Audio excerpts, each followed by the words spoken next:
Problem solving की field में algorithm को हम लोगों ने डिस्कस किया। उसकी बहुत सी एग्जाम्पल्स को हम लोगों ने एग्जामिन किया और उनके सॉल्यूशंस देखे और ये देखा कि किस तरीके से सिस्टमैटिकली और सिक्वेंशियली एल्गोरिदम किसी भी प्रॉब्लम के सॉल्यूशन को बहुत ही कम से कम स्टेप्स में और बहुत ही बेहतर तरीके से हम तक लेकर आता है। हमने एल्गोरिदम को फॉर्म करने का, बनाने का तरीका सीखा और ये भी सीखा कि प्रॉब्लम सॉल्विंग की फील्ड में एल्गोरिदम किसी भी प्रॉब्लम के सॉल्यूशन को निकालने में और उसे हम तक लेकर आने में कितना अहम किरदार अदा करता है। आज उसी एल्गोरिदम की चंद मज़ीद एग्जाम्पल्स को हम एक्सप्लोर करेंगे और देखेंगे कि इन एग्जाम्पल्स में किस तरह इनके सॉल्यूशन को एल्गोरिदम हम तक लेकर आया है। वो सॉल्यूशंस जो ना सिर्फ बहुत ही बेहतर है बल्कि वो हमें रीयूजेबिलिटी भी प्रोवाइड करते हैं, यानी कि हम उन्हें दोबारा इस्तेमाल कर सकते हैं। मैं हूँ नादिया नूर और ये है आज हमारा क्लास 9th के चैप्टर नंबर 1 का lecture number 11। Welcome to my channel computer science expert.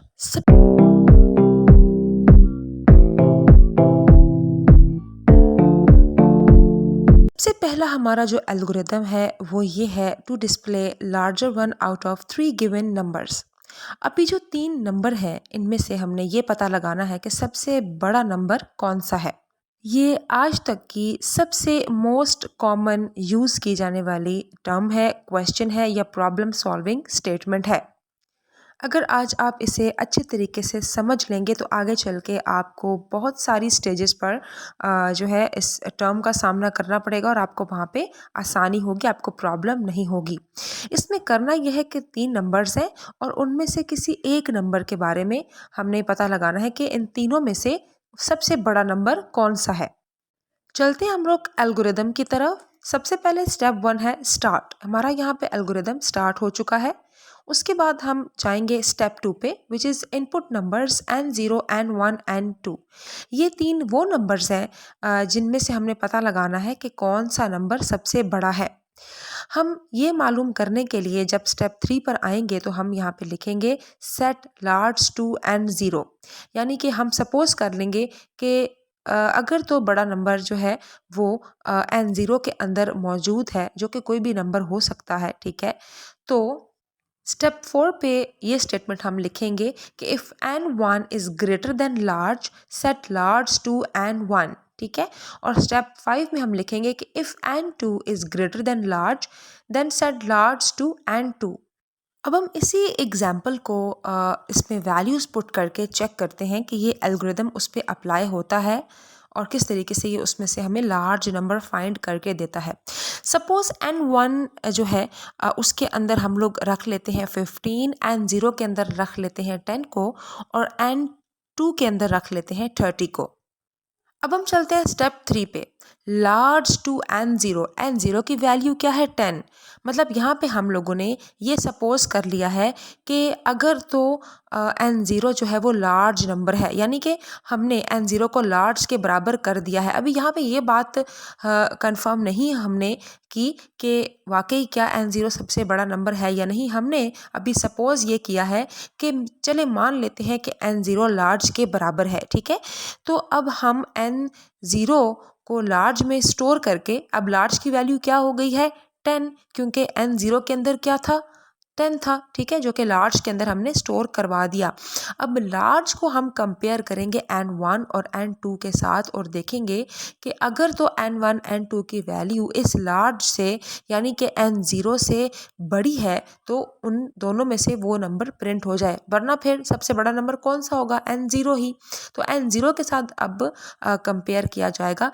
चूंकि हमने n0 की वैल्यू को लार्ज के अंदर स्टोर कर दिया है, इसलिए अब स्टेप 4 पे n0 नहीं बल्कि n0 की जगह पे लार्ज एज कंपैरिजन जो है कीवर्ड के तौर पे यूज़ किया जाएगा, ठीक है। स्टेप 4 पे चलते हैं। If n1 is greater than large, मतलब अगर तो n1 लार्ज से बड़ा है, ठीक है। n1 की वैल्यू क्या है, n1 की वैल्यू है 15। तो अगर ये लार्ज से बड़ी है then set large to n1। अब कंडीशन ये लगा दी गई है, अब इसको चेक करना है। n1 की वैल्यू 15 है जो कि लार्ज से बड़ी है। लार्ज के अंदर हमने क्या स्टोर करवाया था स्टेप 3 में 10, तो 10 वैल्यू जो है वो लार्ज के अंदर स्टोर है और लार्ज को n1 से कंपेयर किया जा रहा है, तो यहाँ पे n1 की वैल्यू लार्ज से बड़ी है तो कंडीशन ट्रू हो गई। अब जब कंडीशन ट्रू हो गई है तो सेट लार्ज टू n1, अब लार्ज की वैल्यू n0 से हट के n1 हो जाएगी, यानी कि n1 जो है ये अब जो उसकी वैल्यू 15 है ये लार्ज के अंदर स्टोर हो जाएगी। अब लार्ज की वैल्यू 10 नहीं रही बल्कि 15 हो गई। फिर हम आएंगे स्टेप 5 पे, if n2 is greater than large set large to n2। अब यहाँ पे आप देखें कि n2 की वैल्यू क्या है 30। अब ये कंपेयर होगी लार्ज के साथ। अब लार्ज की वैल्यू जो चेंज हो गई है 10 से वो क्या थी 15।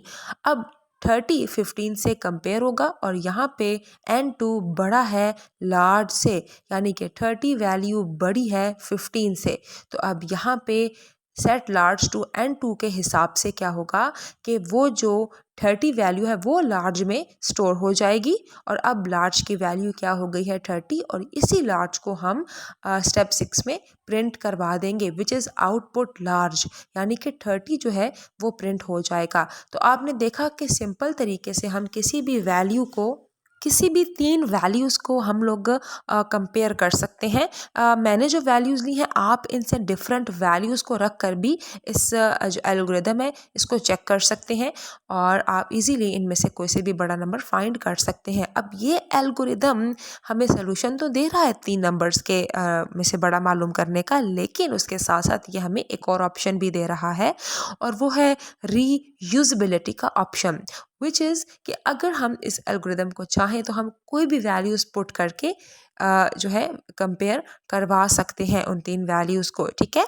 तो ये आपने याद रखना है। दूसरी चीज़ जो थोड़ी सी कंफ्यूजिंग है वो ये है कि अब लार्ज बार बार वैल्यू चेंज होती रही है लार्ज की, तो ये एल्गोरिदम में आपने इस बात के लिए कंफ्यूज नहीं होना, क्योंकि एल्गोरिदम का रूल ये होता है कि हमें से कम स्टेप्स में किसी भी प्रॉब्लम के सोल्यूशन को फाइंड करना पड़ता है। तो ये यहाँ पे एप्लीकेबल है, ये यहाँ पे वैलिड है। हम ऐसी कोई भी जो है अपनी लिमिट्स में रह के ऐसा कोई भी फार्मूला या ऐसी कोई भी चीज़ हम यूज़ कर सकते हैं जिसके ज़रिए हम कम से कम स्टेप्स के अंदर अपने प्रॉब्लम का सोल्यूशन फाइंड कर सकें। तो इसलिए लार्ज की वैल्यू पहले 10 थी, फिर 15 हुई और अब 30 होकर उसने हमें ये बता दिया कि सबसे बड़ी वैल्यू कौन सी है और आउटपुट लार्ज के ज़रिए उसे हमने प्रिंट करवा लिया। आई होप आपको इस एल्गोरिदम की बड़े अच्छे तरीके से समझ आ गई होगी। अब मूव ऑन करते हैं हमारे नेक्स्ट एल्गोरिदम की तरफ, जो कि है ये algorithm number 6 to assign grade to a subject based on the achieved marks.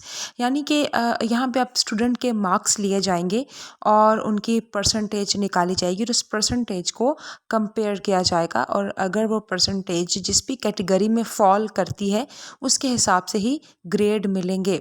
अगर तो परसेंटेज 70% से ज़्यादा है तो ग्रेड ए होगा, अगर 60% से ज़्यादा है तो ग्रेड बी होगा, अगर 50% से ज़्यादा है तो ग्रेड सी होगा और अगर 40% से ज़्यादा है तो ग्रेड डी। अदरवाइज 33% से अगर ज़्यादा है तो ग्रेड ई और अगर जो परसेंटेज है वो 33 से भी कम बन रही है, ठीक है, तो ग्रेड एफ यानी कि स्टूडेंट फेल हो जाएगा।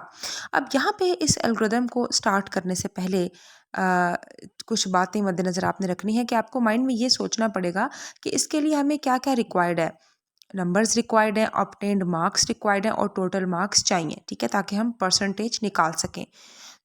अब हम लोग चलते हैं इस एल्गोरिदम के सोल्यूशन की तरफ और इसका सोल्यूशन ही सबसे बड़ी इसकी अंडरस्टैंडिंग है।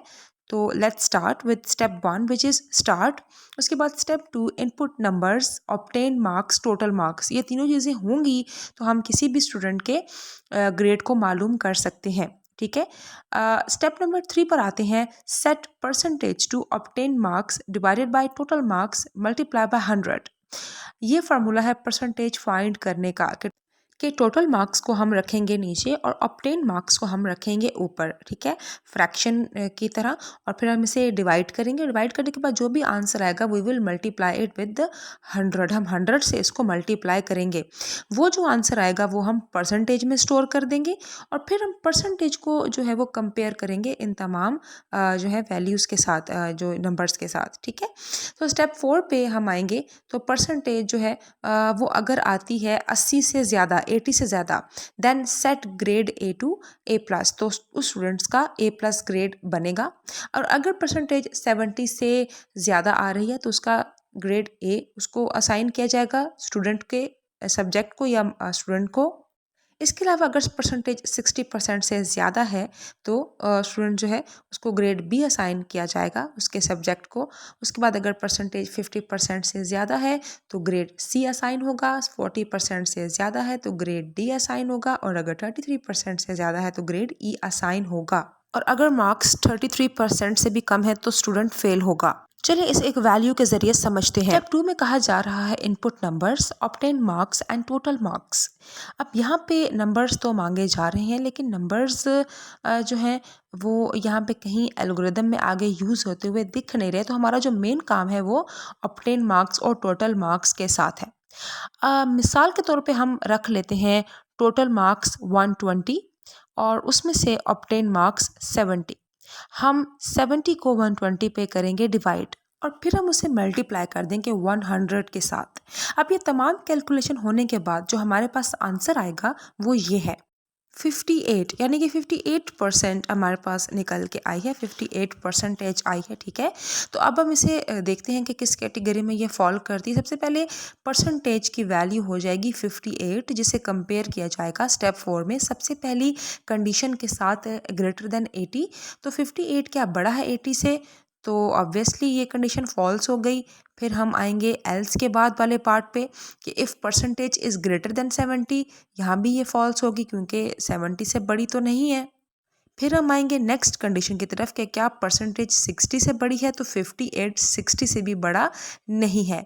इसके बाद हम आएंगे नीचे if percentage is greater then 50, तो ऑब्वियसली 50 से बड़ा है 58 और यहाँ पे ये कंडीशन हो जाएगी ट्रू। अब यहाँ पे ये कंडीशन ट्रू होने से क्या हो गया, सेट ग्रेड टू सी। अब हमारा जो ग्रेड है वो क्या हो जाएगा सी।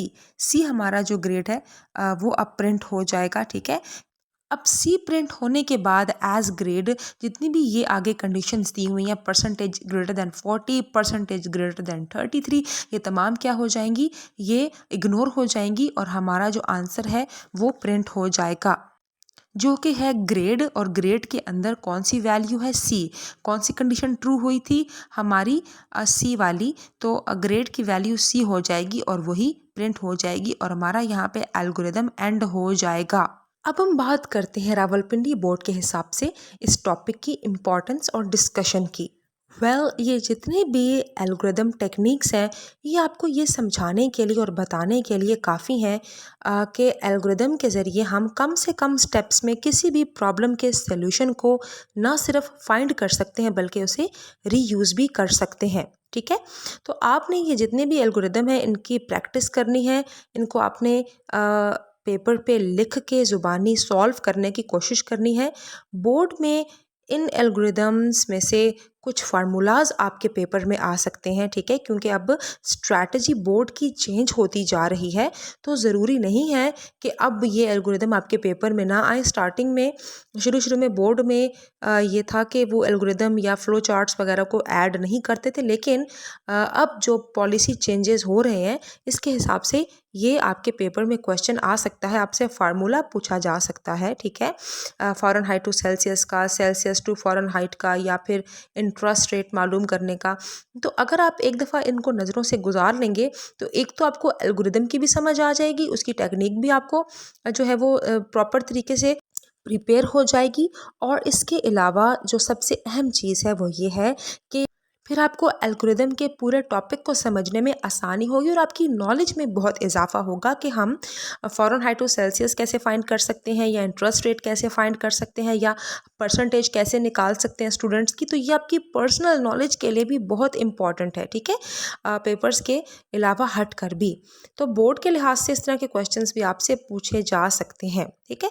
बाकी एल्गोरिदम के बारे में जो है हम अभी मज़ीद डिस्कस करेंगे अपने आने वाले लेक्चर्स में। तब तक के लिए स्टे ट्यून रहिएगा। अभी के लिए जितने भी ये एल्गोरिदम्स हैं, आपने इनको ज़ुबानी प्रैक्टिस करना है, आपने स्टेटमेंट को देखना है, इनके क्वेश्चन को, प्रॉब्लम सॉल्व, ये जो स्टेटमेंट है इसको देखना है, ठीक है। और उसके बाद आपने इनको ज़ुबानी करने की, लिखने की कोशिश करनी है, ठीक है। ये लिखने के बाद आपने साथ मैच करना है बुक के साथ। अगर आपका मैच होता है, आपने ठीक लिखा है, और अगर आपकी कोई मिस्टेक है तो यू कैन जो है करेक्टेड, आप उसे ठीक कर सकते हैं और सीख सकते हैं, लर्न कर सकते हैं। और एमसीक्यूज़ के लिहाज से या शॉर्ट क्वेश्चन आंसर के लिहाज से तो आपने ज़रूर इन्हें तैयार करना है, ठीक है। लेकिन जैसे छोटे छोटे एल्गोरिदम है, उनमें से आपके जो हैं शॉर्ट क्वेश्चन आंसर भी पूछे जा सकते हैं, या इनमें से ही एमसीक्यूज़ आ सकते हैं कि फार्मूला बताइए परसेंटेज फाइंड करने का, या फार्मूला बताइए जो है आपको 4 डिफरेंट फार्मूलाज दे दिए जाएंगे और उसमें से सही पिक करने को कहा जाए, ठीक है। तो इस तरीके से सेल्सियस टू फ़ारेनहाइट, ये तमाम फार्मूलाज आपसे यूं भी पूछे जा सकते हैं एमसीक्यूज़ की शक्ल में। शॉर्ट क्वेश्चन आंसर भी पूछे जा सकते हैं कि सेल्सियस का क्या फार्मूला है, उसको फ़ारेनहाइट में कन्वर्ट करने का, या इंटरेस्ट रेट मालूम करने का, या फिर उसके अलावा जो है और भी एल्गोरिदम की छोटी छोटी जो हैं इन डिटेल्स को आपसे पूछा जा सकता है घुमा फिरा के। तो आपको इसके बारे में पता होना चाहिए। इसके अलावा शॉर्ट क्वेश्चन आंसर में आप जितने भी आपने एल्गोरिदम अब तक किए हैं, उनमें से जो स्मॉल स्मॉल एल्गोरिदम्स हैं जिनका साइज़ इतना बड़ा नहीं है, तो इनमें से कोई भी एल्गोरिदम पिक होकर आपके लिए शॉर्ट क्वेश्चन आंसर के तौर पे आ सकता है। अब वहाँ पे आपने उसका आंसर लिखना है, ठीक है, आपने उस एल्गोरिदम को सॉल्व कर देना है जैसे आपने प्रैक्टिस की होगी, आपको पता होगा। So you can get these 2 numbers, तो ये 2 नंबर आप हासिल कर सकते हैं बहुत ही ईजिली, बहुत ही अच्छे तरीके से। इसके अलावा जितने भी ये बड़े बड़े एल्गोरिदम्स हैं, ये लॉन्ग क्वेश्चन के तौर पे भी आ सकते हैं। तो ये पॉसिबिलिटी है आपके बोर्ड के पेपर्स में। तो आपने इन एल्गोरिदम्स को बहुत अच्छे तरीके से प्रैक्टिस करना है, साइज़ पर नहीं जाना, स्मॉल है या छोटा है, एल्गोरिदम की टेक्निक अगर आपको समझ आ गई तो आपके लिए बड़ा या छोटा एल्गोरिदम, ये दोनों चीज़ें कोई भी मायने नहीं रखेंगी। और इन दोनों में से कोई ना कोई जो है क्वेश्चन या कोई ना कोई एल्गोरिदम आपके लॉन्ग में या शॉर्ट में आ सकता है। एंड बिलीव में, अगर आप ये एल्गोरिदम्स तैयार कर लेंगे तो एल्गोरिदम का पूरा टॉपिक ही आपको रट जाएगा और आपको बहुत अच्छे तरीके से तैयार हो जाएगा। तो आपने इनको एमसीक्यूज़, शॉर्ट क्वेश्चन आंसर्स और लॉन्ग क्वेश्चन आंसर्स के हिसाब से बहुत ही अच्छे तरीके से, बेहतर तरीके से तैयार करना है, ताकि आप अच्छे मार्क्स भी ले सकें और उसके अलावा एग्जामिनर पे अच्छा इम्प्रेशन भी छोड़ सकें। और अगर आपसे शॉर्ट क्वेश्चन में एल्गोरिदम का ही क्वेश्चन आ जाता है, तो आप इन्हीं में से कोई भी एग्जाम्पल एज एल्गोरिदम की एग्जाम्पल के तौर पे डेफिनेशन के बाद लिख सकते हैं। जैसे अगर आपसे पूछा जाता है एक्सप्लेन एल्गोरिदम, आप एल्गोरिदम की डेफिनेशन लिखने के बाद नीचे इनमें से कोई भी एग्जाम्पल को शॉर्ट के तौर पे नीचे ऐड कर सकते हैं एल्गोरिदम के टॉपिक में। इससे आपके एग्जामिनर पे ये इंप्रेशन जाएगा कि आपको एल्गोरिदम ना सिर्फ उसकी डेफिनेशन आती है, बल्कि उसके स्ट्रक्चर के बारे में भी आप बड़े अच्छे तरीके से जानते हो। तो ये तमाम चीज़ें आपके एग्जामिनर पे बहुत ही अच्छा इंप्रेशन आपका डालेंगी, आपको खुल के वो फुल मार्क्स देगा और आपके मार्क्स भी अच्छे आएंगे और आपकी तैयारी भी अच्छी हो जाएगी और रियल वर्ल्ड के लिए भी आप तैयार हो जाओगे इन एल्गोरिदम्स के थ्रू। तो इस उम्मीद के साथ कि आप इस टॉपिक को बहुत ही अच्छे तरीके से दिल के साथ तैयार करोगे, मैं आपसे लेती हूँ अलविदा। तब तक के लिए अपना बहुत ख्याल रखिएगा, दिल लगा कर पढ़िएगा। Good bye. अगर आपको मेरी वीडियो पसंद आए तो उसे लाइक कीजिए, मेरे चैनल को सब्सक्राइब कीजिए और बेल आइकन पर प्रेस कीजिए, ताकि आपको मेरी नई आने वाली वीडियोस की नोटिफिकेशंस मिल जाएं।